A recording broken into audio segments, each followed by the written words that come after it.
na tayo hanggang doon sa ulo ng leon. Kuhanan ko siya. Ayan, pababa.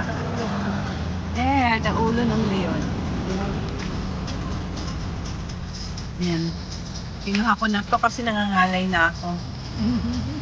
Pero andito na eh. So,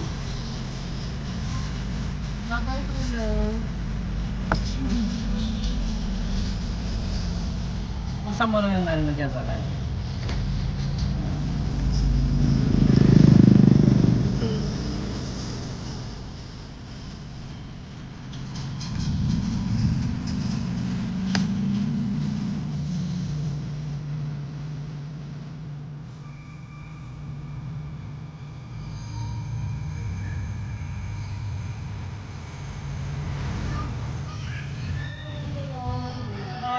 Bye!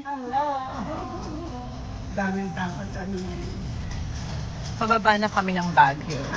And here at Cannon Road, just passed by the Lion's Head. Oh my balls, good.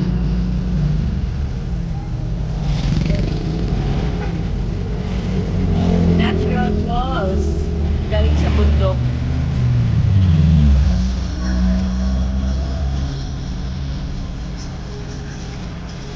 Road trip going back to Manila.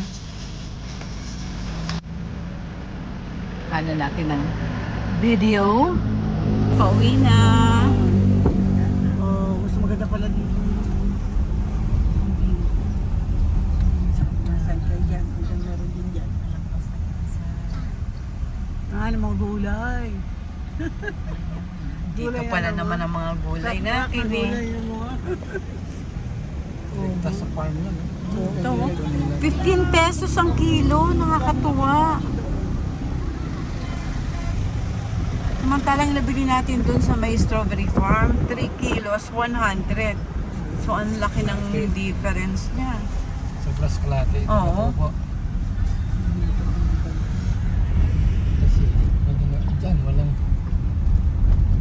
bibigay din siguro sa Blanca yan.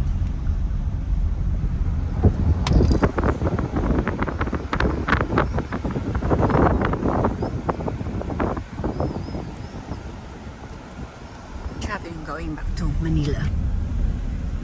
Hanggang sa matapos natin daanan yung tunnel. So, continue lang muna natin. Ang ganda ng paligid. Capture natin siya. Ganda. Bundok. Bumababa na kami sa bundok.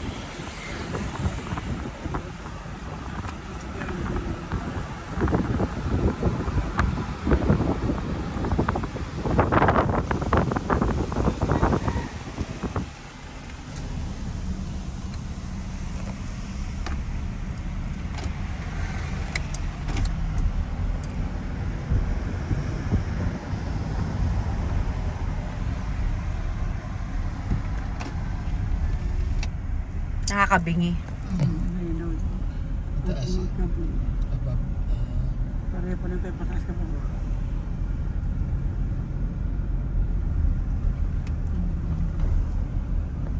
Wala na gaano kang ahon itong encounter.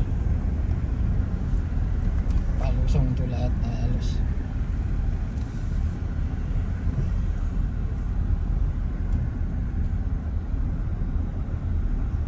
Dami nakaparada. Ito yan mga nakatira.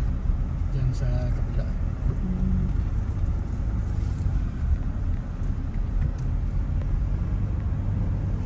Ang gilid. Yan, dahil bahay sa kabila. Oo nga pala, no? Nakakuha na natin ang video. Yung mga nasa bangin-bangin na mga bahay.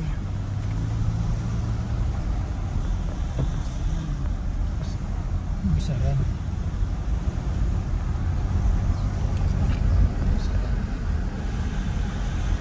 Okay, pababa na. Maganda ang panahon, walang ulan. So this is the best time to go back Manila. Hindi madulas yung daan. So 2 nights and 3 days.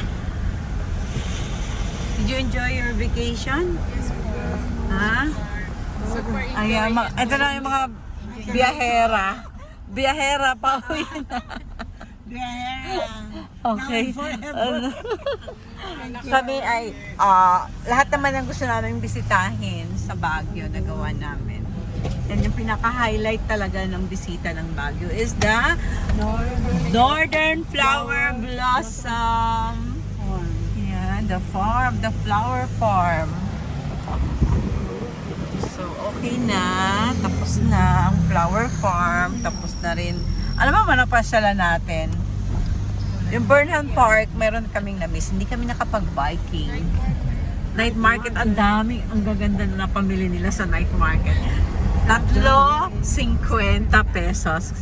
Grabe, ang saya. Namakyaw sila.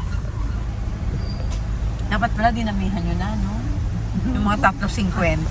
Ayaw namin, nila. Oo, sayang. Ito na yung mga dinadaanan natin to, guys. Ito yung Cannon Road. Pababa na ng Manila. So, ito yung mas mabilis. Ayan na.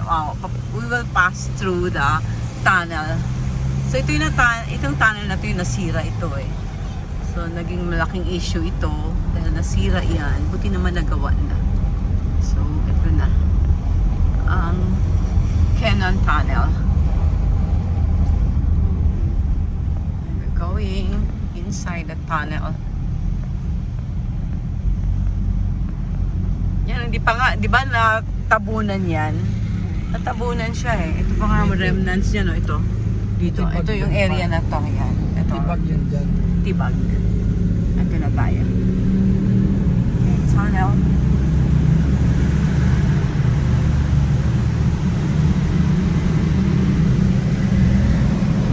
Ang iksi, no? Kasi ito, bakit siya ginawa ng tunnel, Roland? Madalas may tibag yan. Mga dalas binabagsakan ng mga bato-bato. So, to prevent accidents sa mga motorist. Sulit yan yung baba niya. Kahit bumagsak yung pan niya. Kaso yun yung bumagsak doon sa dulo. Oo, sa kabila. Yung walang... Dapat yung nabaan yan. Bumagsak yung sa ilang banda naman.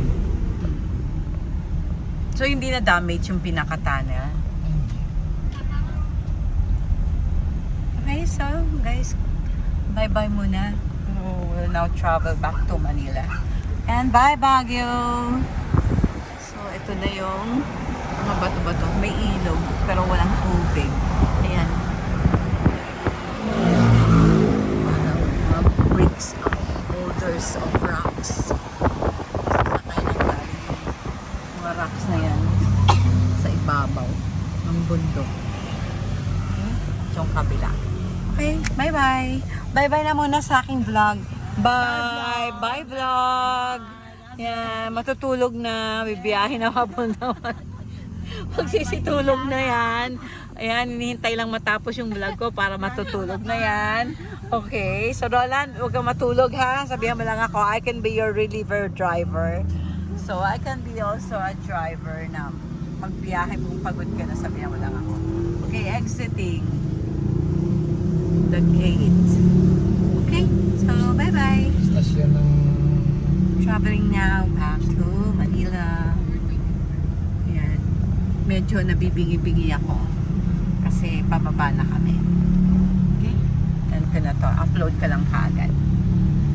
Without edit. Instead na mag-live, ginawa ko na lang siyang video para mai-upload. So, pag sinipag ako mamaya mag-live